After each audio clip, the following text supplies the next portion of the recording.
বরিশাল শহীদ আব্দুর রব সেরনিয়াবাত আইন মহাবিদ্যালয়ের সভাপতি আনোয়ার হোসেনকে অপসারণ ও শাস্তির আওতায় আনার দাবিতে মানববন্ধন ও সড়ক অবরোধ করে বিক্ষোভ করেছে শিক্ষার্থীরা। বৃহস্পতিবার বেলা ১-২টায় নগরীর অমৃত লাল দে সড়কে আইন মহাবিদ্যালয়ের সামনের সড়কে এই মানববন্ধন ও অবস্থান কর্মসূচি অনুষ্ঠিত হয়। মানববন্ধনে ভিপি আনোয়ারের বিরুদ্ধে বিভিন্ন অনিয়ম দুর্নীতির তথ্য তুলে ধরে অপসারণের দাবি জানান সাবেক ও বর্তমান শিক্ষার্থীরা।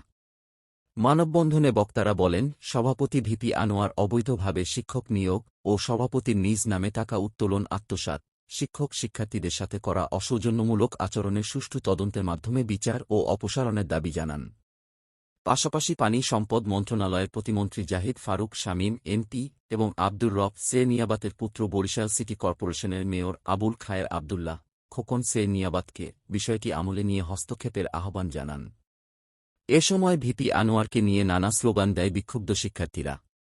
ভিপি আনোয়ারের উন্নতি, ল কলেজের দুর্নীতি এ ধরনের স্লোগান দেওয়া হয়। এ সময় ভিপি আনোয়ারের অপসারণের দাবিতে ঘণ্টাব্যাপী সড়ক অবরোধ করে সাবেক ও বর্তমান শিক্ষার্থীরা। পরে কোতোয়ালি থানা পুলিশ ঘটনাস্থলে গিয়ে বিষয়টি আমলে নিয়ে সুষ্ঠু তদন্তের মাধ্যমে বিচারের আশ্বাস দিলে সড়ক ছাড়েন শিক্ষার্থীরা।